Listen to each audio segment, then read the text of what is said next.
Close your eyes for a second. Imagine you're at a high-end gala.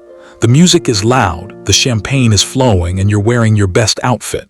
You're talking, you're laughing, maybe you even drop a world-class joke that should have the whole room roaring, but nobody turns their head.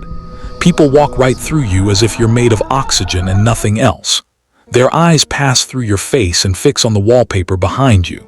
Terrifying, right? Now, open your eyes. For a huge number of you, this isn't a psychological thriller, it's just a typical Tuesday. You are a physical human being, you buy groceries, you pay taxes, you have a pulse. But deep down, you feel like a ghost that accidentally got lost in the world of the living. Welcome to the sanctuary of Majnun. Today, we aren't talking about the loud traumas, the screams, the bruises, or the scars you can see. We're talking about nothing.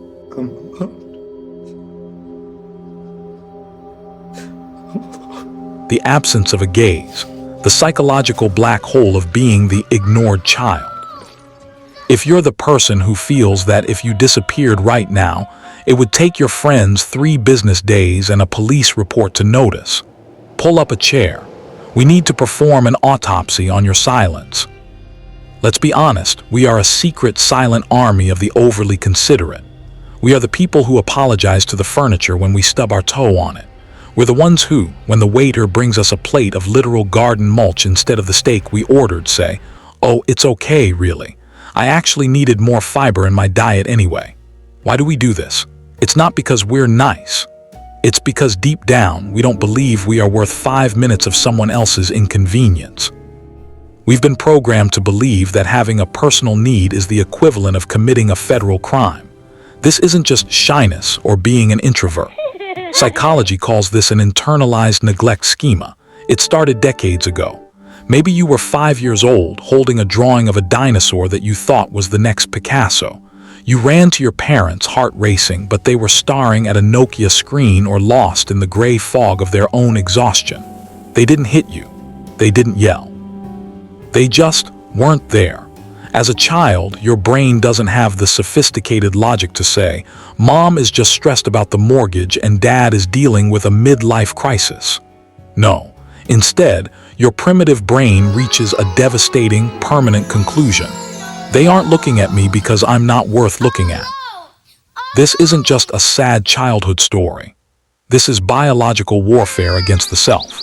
John Bowlby, the legendary father of attachment theory, taught us that for a human infant, being seen is literally a matter of life and death. Silent night,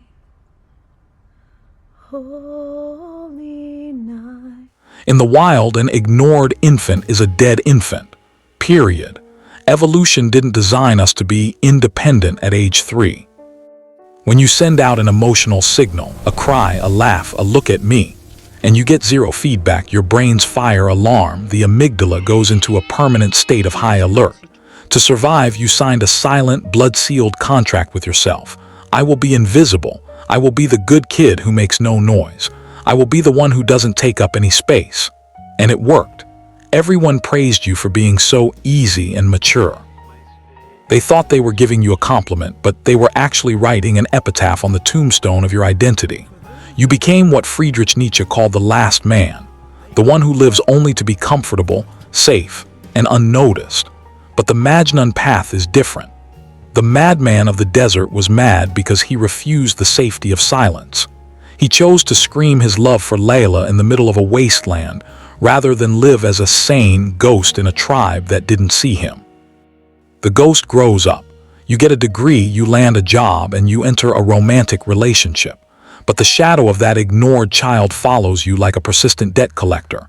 You usually end up in one of 2 psychological cages. The first is human glue. You are so terrified that if you stop texting for 10 minutes, the other person will spontaneously forget you exist, that you become an emotional concierge. You anticipate their needs before they even have them. You become a mind reader. If their tone of voice shifts by 1 decibel, your brain goes into DEFCON 1. The second cage is the deserted island. We call this hyperindependence. Your motto is, "I don't need anyone." But that's just a lie you tell yourself so you don't have to face the soul-crushing fear of being ignored again.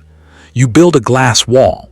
You're the funniest person in the room, the most hardworking employee, the perfect partner, but it's all a performance. You're terrified of being found out, but what you're actually terrified of is being seen. Because if they finally see the real you and still don't care, you know you won't survive it a second time. This leads to alexithymia, a fancy medical word for I have no idea what the hell I'm feeling. Someone asks, "How are you?" And your brain just displays a 404 error, signal not found page. You feel a heaviness in your chest, but you don't have the vocabulary to translate the pain. And let's talk about your savior complex, because this is where it gets really dark. Since you were never seen as a child, you became an expert at seeing everyone else. You're a heat-seeking missile for broken people. You walk into a room and instantly find the one person who is misunderstood, hurting, or narcissistic. You think if you can just fix them, if you can finally make them feel seen and loved, it will somehow prove by proxy that you are real too.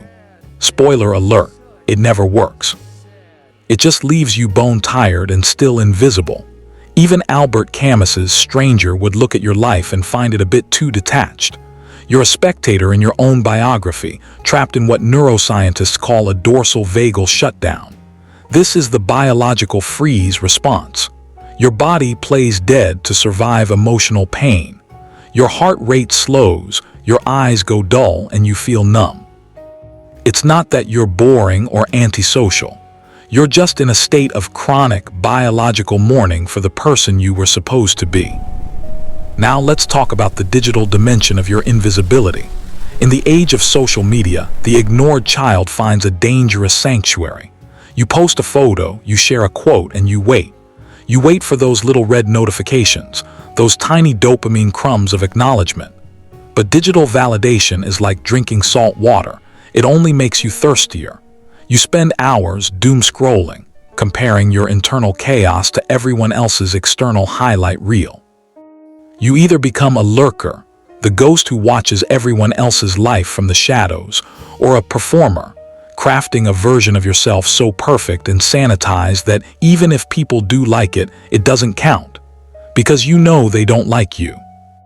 They like the avatar, and the ghost inside stays just as hungry as before. Martin Heidegger spoke about does man, the they. We lose our authenticity by trying to be like everyone else, thinking that if we blend in, we'll be safe. But safety is the death of the soul. So how do we execute the Majnun protocol? How do we break the curse of the ghost? First, you have to stop lying to yourself. You have to grieve that crumpled dinosaur drawing. Stop saying it wasn't that bad or my parents did their best. Maybe they did, but you still starved. You have to mourn for the child who stood in the hallway with their heart in their hands, waiting for a glance that never came. You cannot heal a wound you refuse to look at. Second, you have to practice the art of being loud. For you, expressing a need feels like a crime. It feels like you're being dramatic or selfish. Good, be selfish. The world has had the quiet version of you for 20 years and it hasn't made you happy. Start small. Say no to a request you don't want to fulfill. Ask a friend for a favor. Break the silence. Every time you speak and the world doesn't end, you are rewiring your nervous system. Third, you have to realize that your trauma gave you a secret superpower, hyperempathy. Because you were ignored, you see the people that everyone else misses. You notice the quiet person in the corner. You feel the shifts in the room. Your pain has given you a depth of soul that most people will never achieve. This is the true meaning of being a Majnun. It's taking the broken pieces of a silent past and building a voice that can shake the foundation of the world. You were never truly invisible. You were just growing in the dark like a seed, waiting for enough internal light to crack the surface. The desert was long and the desert was lonely, but it's where you found the truth. You are not a ghost. You are the fire that the ghost is afraid of. Right now, I want you to do something revolutionary. I want you to reclaim your space in the physical world. Stand up, breathe, feel your feet on the ground, and if you're brave enough, I want you to write one thing in the comments below. I am no longer invisible. It's not just a sentence, it's a declaration of war against your childhood silence. It's the sound of the cage door finally swinging open. Thank you for wandering through the wasteland with Majnun. You are seen, you are heard, and you matter more than you can possibly imagine. Until next time, take care of the soul within. Don't let the silence win.